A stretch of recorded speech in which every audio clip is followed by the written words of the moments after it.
All right, so from music now, let's talk about, because we're still doing our list, right?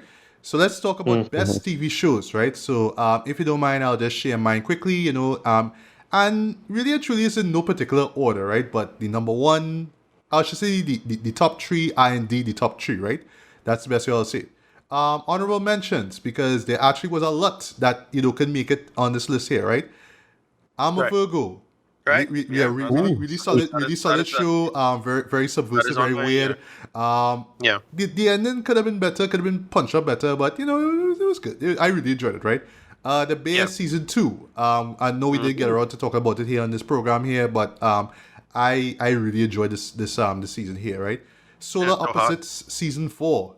Yeah, boy, Mm-hmm. they went above and beyond the Call of Duty just to entertain us with insane shit, and they did that so well, right? Castlevania Nocturne, right? I'm gonna say season 1 because yeah, no, well the stinger implies that they're gonna have a second season, right? But yeah, absolutely enjoy that. In terms of continuing the Castlevania series, it works, right? Surviving R. Kelly, the third and final season. Wow. Yes, it was a rough watch, yes, but it's a necessary series, just basically just to show how much of a piece of shit R. Kelly was and why the world should be aware of that, right? But also, at its heart, though, is just the strength and just the bravery that these women, unfortunately, victims, had. Just the bravery they had to just pretty much come out to the world and confess what happened and how things went down, right? And especially how you see how positive their lives have been, you know what I mean, after Right. sharing these moments. Yeah, yeah, totally connect with me, man. So yeah, it was a great way to end a very, I don't want to say troubling, but a very difficult show to watch. But it's a necessary film, necessary show that needs to exist, right? Especially when it comes to issues of sexual violence and stuff like that, right? Bel Air season 2. This is where I felt like the show really like gained its, like, really established its own identity, right? Really became the show what it needs to be, right? And yeah, I can't wait to see what we get in the third season. It's a shame that we did not get more of this though, because yeah, like Bel Air, the show really found its identity in the second season, but unfortunately it wrapped in the third season. But I felt like they still ended off strong. Wu Tang, an American saga. As a Wu Tang fan, it just Thanks. did Thanks. everything for me though. I just loved this callbacks and all that too. It just told this really great story about, yeah, just the rise of this very influential rap group, right? My Adventures with Superman season 1. Yes, very, very, very impressed by this though. Where they took the character was great.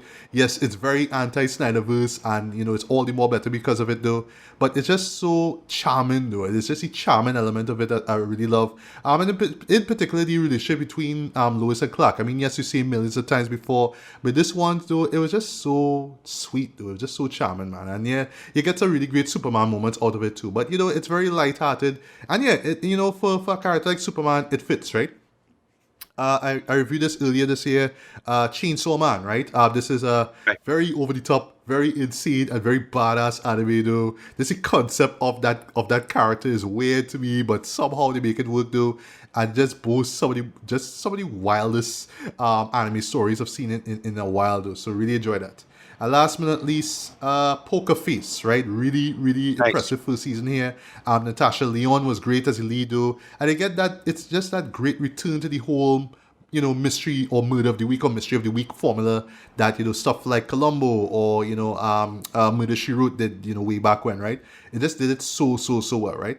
So now Yeah. let's jump into the best of list for me, right? So number 10, Scavenger's Reign. Great sci-fi anime. Very existential. I did not expect there was going to be man versus wild, but in that case, though, you get this fascinating and really terrifying world. Very Studio Ghibli inspired creatures as well too. Very unique and kind of beautiful at times, but they are bizarre, sorry, and dangerous and deadly, right? I just seen how these characters, these survivors, are existing in this place, right? And it just made for, yeah, just some really forward thinking, animated storytelling, right? In general. Number 9, Blind Spotting season 2. I don't know if we're gonna Mhm. get a third season out of this. I really do hope so. But just the mere fact that they focus more on Miles' character or I should say, Raphael Cazal's character, and less on David Diggs because David doing his own thing, yeah, worked for me, man. I thought that this was just a great season, to a great show, which is in part, a continuation of one of my favorite movies of the past decade, right, of the same name, right? So where they took the characters, and especially where they ended off too, I absolutely love, right? Yeah. Number 8, how to rep my boy Wes Anderson, the wonderful story of Henry Sugar. Yes, this to me is the best of these Wes Anderson directed Netflix specials. That's what I'm gonna call them. Like I said in my review, I have a feeling they're gonna put all 5 of them and release them through Criterion as a Blu-ray, whatever. And I can see myself buying them, right? But for me, Henry Sugar was great. Benedict Cumberbatch was great as Henry Sugar. This is story and how it's told in this, it's the Wes Anderson style, right? But it's just so delightfully Wes Anderson, man. I couldn't be mad at this. So I just loved everything about it, right? Number 7, we didn't really talk about it here on the show here, but after bring it up here, Archer, season 14, final season of it. Right. I thought that they ended off Nice. this season, or to say this series, on a great note. Yes, admittedly, this show kind of went on way too long. Like, it could have stopped off at 10 seasons, but, they kept going, right? Even with the unfortunate passing of Jessica Walter, they still kept going strong, right? I love that. I just love where where the characters are taken, right? Whether it's Sterling Archer, whether it's Lana, whether it's Cyril, right, or Krieger. No, Krieger is your boy Ricardo, right? It's just where they took all these characters, and it's just that just rapid fire, just humor, though, just so smart. And it's crass, but it's very intelligent at the same time too. And it just delivers the goods. Just the stuff that we've loved so much from the series, right? But it's the final season, it's the last hurrah, and I thought that they ended off in a thoroughly satisfying note, I must say, right? Number 6, you might get mad at me for putting this so low, Ricardo, but I still have to put it on my list nonetheless.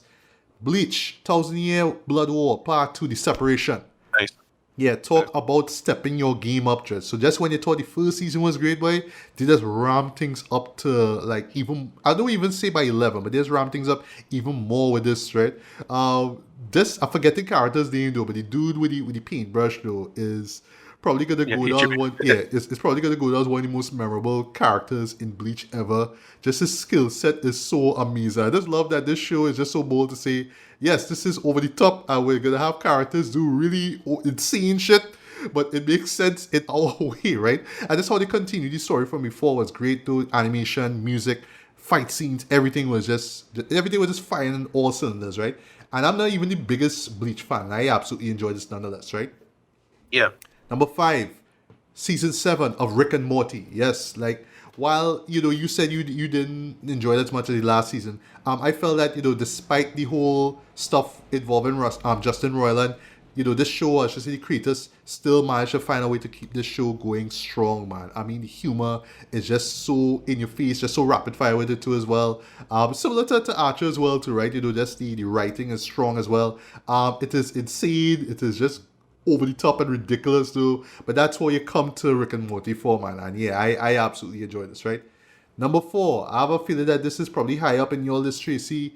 The Fall of the House of Usher. Yes, man. Absolutely enjoy this. It was a great Halloween miniseries, man, and just for me, doing like this little mini deep dive into Edgar Allan Poe film adaptations that Roger Corman and Vincent Price did. It was just cool seeing like their take on that source material. Anyway, I'm talking about the books themselves, right? Not so much the films, right? But just showing it in this really crummy, detestable family where literally every episode one of the members dies, and it's just in this glorious, just so gory, gloriously gory kind of fashion as well too. But it's just so fitting in terms of who the characters are and what they represent as well too. Yes, the scene in the nightclub will go down as one of the most jaw-dropping moments in television, but sorry, but the Pitch and the Pendulum, for me, hands down, is still the best death sequence in this whole series, in my opinion. But it's not just about deaths and all that kind of stuff. It's just this idea of this character, this figure, basically death, going after this family and how they deal with it though. And it's just made for just some solid drama. So it's not just the horror aspect that works too, but the drama as well. The drama really works as well, right? Number 3, Speaking of drama, yes, I have to go to HBO/Max for this one.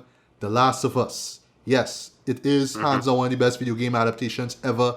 And as somebody who never played that game, but I always knew how great the source material was. Yeah, how they told that story was great though. Pedro Pascal, everybody's favorite dad is great here, and just how they were able to capture the world of The Last of Us, right? In the sense that yeah, this is the world we live in. There's all this weird fungi growing out, and if you go close, you turn into zombies, and zombies are killing people, and life sucks, right? And just how they show that, right? But there are glimmers of hope, right? And you really see that in the relationship between these two figures and how they, traverse from place to place, and yeah, it's just and just how emotionally they are brought to the ground. There's so much gut punches in this show, boy, right? Like in one particular, just slight spoiler, the one involving the oh gosh, the deaf kid though. That moment in particular, boy, that was brutal, but that was just so brutal. I was just like, I can't watch any more of this, but I need to, you know what I mean? And yeah, the end result was just such a great show. I really can't wait to see, where the story goes from there. I know I don't have time to play the games, even though I should. I know I should, but I really want to see it like adapted to the screen, man. So yeah, I can't wait to see what they do here with season 2. But yeah, this first season kicked things off on just such a superb note, man. I can't be mad at this, right? Number 2, after bringing it to the MCU for this one, Loki season 2. Nice one. Who would have thought that they would take one of our favorite villains, Dread, and make him into this sympathetic anti-hero that you just end up feeling sorry for in the end, Dread. Like, without spoiling anything, the sacrifice that he does do, like I feel that, like I hit my heart, like I just pound my fist to my heart. I feel that shit. I feel what he did, right? And like I said in my review, I just love that they stuck to its guns. It's basically Loki going through this existential crisis, and we stuck to this story. So no, we're not gonna do all this Easter egg stuff and give you fan service and all that. We're telling this story. This is what we want to do. It's dark, but it has some witty humor here or there, and you just really see how this character deals with it too. And not just him, but the people around him as well too. And where they stopped off at, I was like, wow, but I didn't know MCU had it in them to do this, right? So say what you want about the MCU and the output this year. They gave us a great show, right? And in the form of Loki season 2. I don't think we'll get a season 3, nor do I think we need one, but I do hope, without spoiling anything, that that's the last that we do see of Loki, man. So yeah, I had to put this at number 2, right? So it's kind of obvious what my number 1 is, right? The moment I saw it, I was just blown away by just the craft put into it, the effort put in the storytelling, just everything. Everything was just top tier in my opinion, right? Say what you want about how it looks, right? Say what you want about, the messages and all that kind of stuff. But I just felt in terms of what it is, boy, this was just so great that I had to put this as number 1. Y'all probably know what it is. Blue Eye Samurai. Yes, that is my number 1 pick for best TV show of the year. It is the best animated show I've seen all year. It's the best animated anything I've seen out on Netflix. I love this show so much though. From voice acting to animation to storytelling, it is so well done though. It just pushes the boundaries of what animation could do, man, in terms of telling the story. Which yes, it does borrow a lot from samurai cinema from like the 70s onward, but you could feel the love that went into this as well too, into capturing not just that, but the culture of Japan as well too, and just the homages to samurai films and all that kind of stuff, right? They're just telling this great story with a great badass character, and yeah, just what she has to deal with, right? And yeah, I absolutely love this, man, and I am honored to have this up there as my number 1 pick, right? So before we move on now, I do have a few actually of worst TV shows picks, right? Just 3, right? And then we'll move on, right? This honorable mention, I know this should be in my worst stuff, but I still saw what they were going for with it. Secret Invasion. I saw what they were getting at with it though. I see what they were trying to do. They were trying to do the whole, Cold War kind of, thriller kind of thing. They're trying to do the Tinker Tailor spy thing, blah, blah, blah, whatever. But they had a really good opportunity. They had a good setup, boy, but they just dropped the ball. They just didn't know what to do with the story, boy. And then ultimately just ended up coming off very weak, though. Just very flat, you know what I mean? Just a huge step down from what you would expect from an MCU TV show. And not so much just a film in general, a TV show, right? But yeah, as far as worst TV shows go, I just have three.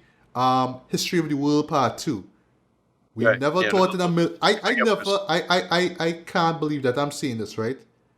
Mel Brooks, the man, the myth, the legend himself, actually made one of the worst TV shows of 2023. I can't believe I'm saying this, right? I can't believe I say this, right? I wasn't even the biggest fan of the movie History of the World Part 1, right? But I do Naturally. admire it for what it is, right? But to think that in 2023, he decided to make a TV series out of it, right? And give us just these dry, terrible, poorly executed, sketches, though, with just a few that make me chuckle, boy. But ultimately, and this is like the greatest sin of it, Dread, almost all of it was not funny. Almost all of it was not funny, and it just felt dated as hell, Dread. I know it's Mel Brooks. I'm sorry to say this, but we in the 2020s, man. Like, come on, we could do much better than that, right? Also, as I mentioned, the best animated show of the year. I have to mention the worst animated show of the year. Velma. Yes, Yeah. this I forget was I was this. bad. This sucked. It took I the character really of forget. Velma and we're gonna do like this R-rated edgy version of it. So she's not just she's not just queer, but she's also insecure, right? And all this kind of stuff, and all of this is like just about this character study about a character that ultimately you don't even give two shits about. The conceit surrounding her don't make any sense. You don't really care about it. It's about the mysteries and all, who's behind the mask and all that good shit. But they spend so much time developing a character that is so unlikable, Jen. That's the cardinal sin out of this, right? You take somebody who is fairly likable, right, in the world of Scooby-Doo, Dread, and it just makes she unlikable, Dread. And you can tell me, well, it's because she's insecure. But no, she's just kind of a stuck-up bitch. I'm sorry to say that. She's just a stuck-up bitch. I'm sorry. It's just a terrible show, right? And last but not least, as much as I wanted to be fair to the show, I saw the potential, I saw what it was trying to do and the message it was trying to give, but it was just done in this painfully awkward manner. The Idol. A sorry weekend. I love you as an artist, right? And as a songwriter. I right? really forget about this. But as a showrunner and as an actor, no. Especially as an actor. You're not the worst actor in the world, but no, dial it back, right?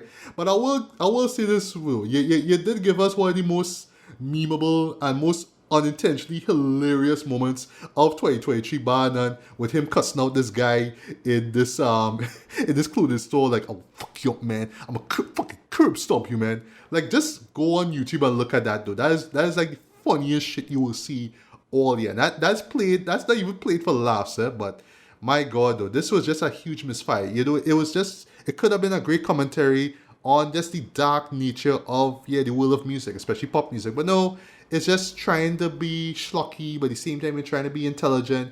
But it just came off more schlocky, but just in a more awkward kind of way. And from HBO as well, too. So no, you don't see The Weeknd naked. But like, and again, I think that's really like the big sin of this whole show, Dread. Like, as sexually charged as this show claims it is, though, it can't even commit to it. It couldn't even go past the limit, Dread. And you're working with HBO, Dread, a station that gives us shit where you seeing like, naked people like in every episode, like say a Game of Thrones, right? Like, couldn't even push the envelope even that far, though. This was just watered down team, and again, just awkward, Dread. Just terrible throat, man. So yeah.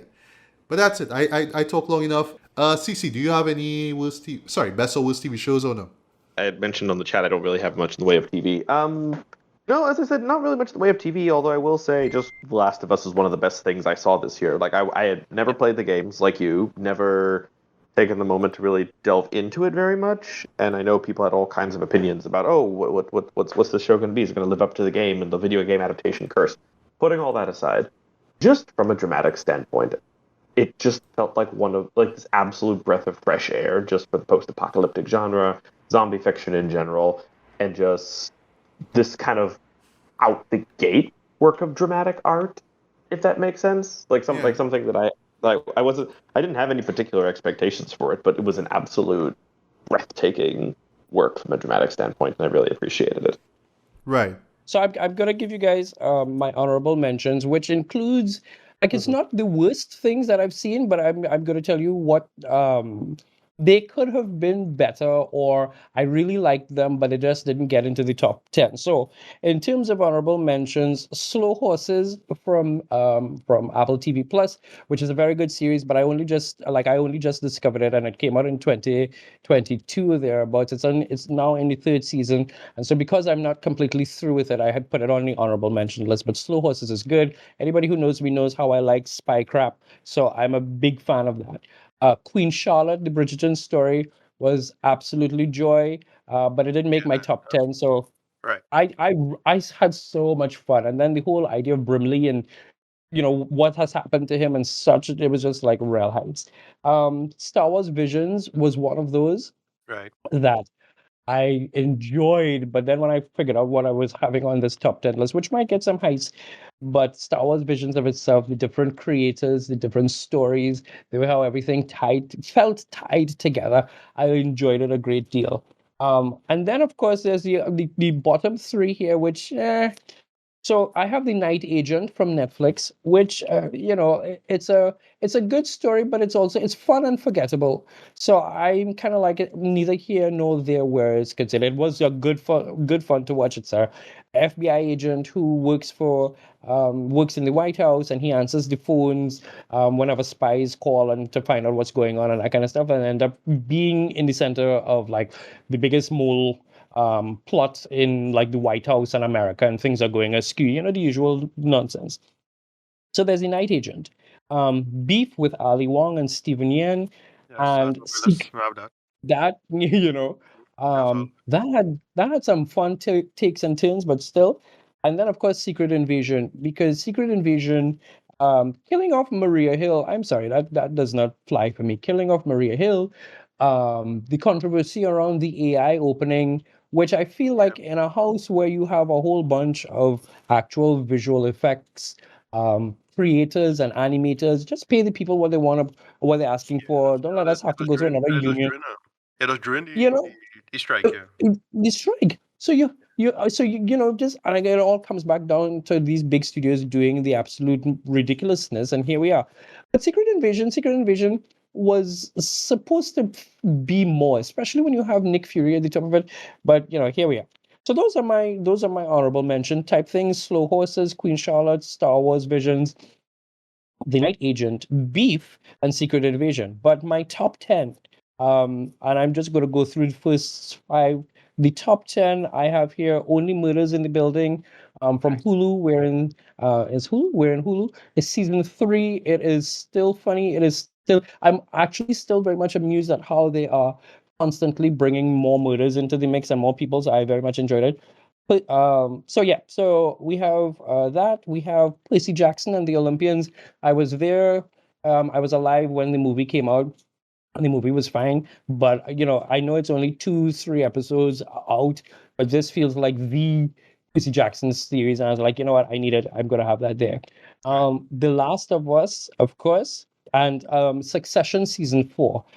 I Right. have felt so many things about Succession season 4 that I was just like, oh my god, this needs to be on the list. So that brings us now to the top 5 out of that. And of the top 5 out of that, I have number 5, The Fall of the House of Usher.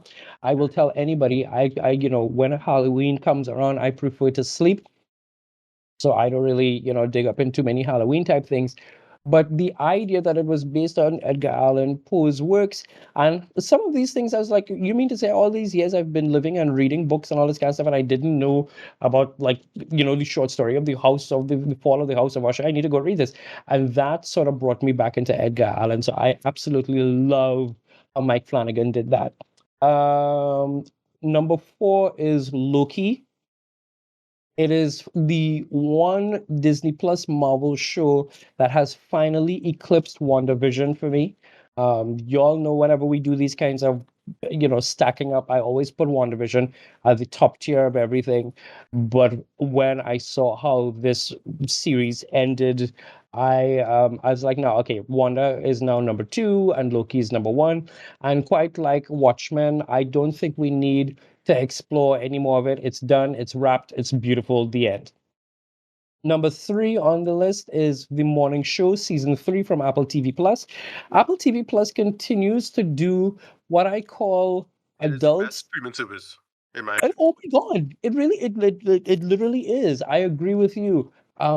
It is adult, but not adult in the sense of droning or draining. It is just brilliant the way how they bring things on, and the morning show is no exception. This season, for season 3, it felt closer to, in terms of pace and vibe, how it felt in season 1. Season 2, they covered the pandemic and how that affected the people. Season 3, it went back into the personal relationships, but it really, I mean, it had like a Elon Musk type character and all sorts of different things was happening, and it was like, yes. So number 3, the morning show. And then, of course, number 2 and number 1. Number 2, My Adventures with Superman from Adult Swim and, well, Cartoon Network. This feels, and full disclosure, I absolutely adore Superman and Lois. The dynamic of him being a father is brilliant. But this feels like what Superman should be. This felt so fun, and at the same point in time, it had like message. It felt like if it was real, and I'll throw this out just for the sake of being that person. Lois is not a purely white girl. In fact, the way how she's designed and even her clothes and stuff like that, when you read some of this stuff behind the scenes, she has an Asian heritage. And I bring that up because when I look at the very stellar cast lineup for the soon to be released live action film, I always ask myself, were there no Asian people to play Lois Lane? Were there no South Pacific Indian people to play Lois Lane? There's a book out there that is with Louis Chowdhury in it. There are things that My Adventures with Superman did, not just for the sake of diversity, but it did really well, that I felt could have been translated into even casting for the thing. But in Gun We Trust, so we'll see how that goes. But yeah, so number 2 was My Adventures with Superman from Adult Swim, and number 1, my all-time number 1 TV show. Now, in a cheat, it actually comes in 3s, but I'm going to say it is Doctor Who, The Star Beast, because All right. Okay. So here's the thing. I loved all 3 of them. And of course, when the episode where the toy maker comes out and he starts singing Spice Girls, that was like my life flashing before my eyes. I was like, oh my God, this is brilliant. But it is the return of Russell. And that starts off from Star Beast. You bring Star Beast into this, you bring Russell, into this, and you have Russell crafting this whole mythology of why does 14 have the same face as 10? What exactly is going on? Who is Rose? What is the dynamic of this version of Rose? Why does she have the name? Why did she choose the name Rose? It's not just okay, well, we were trying to, as Twitter tends to say these things, trying to woke the place or whatever it is. It is Russell doing a solid storyline, and this is the part that I love. He does not act as if what Jodie and Chris did was something that you just erase, because all throughout all of the 3 episodes, they talk about what has happened to the Doctor. They talk about the timeless child. They talk about the flux. They talk about all of these things. I just love the idea that Russell is back. Murray Gold is back. It felt like Doctor Who. It felt completely unhinged. And at the same point in time, great. Now, I have not sat down and fully watched The Church at Ruby Road, which is a Christmas special, but I saw clips of it, and I was like, Chuti, you are doing the Lord's work. So I am very thrilled about that. But my number 1 TV show for 2023 will remain Doctor Who in the Russell T Davies return era, The Star Beast, because that ushered in everything that we need, that we're going to get now in this new era. And that's it for me where TV is concerned. All right. Nice.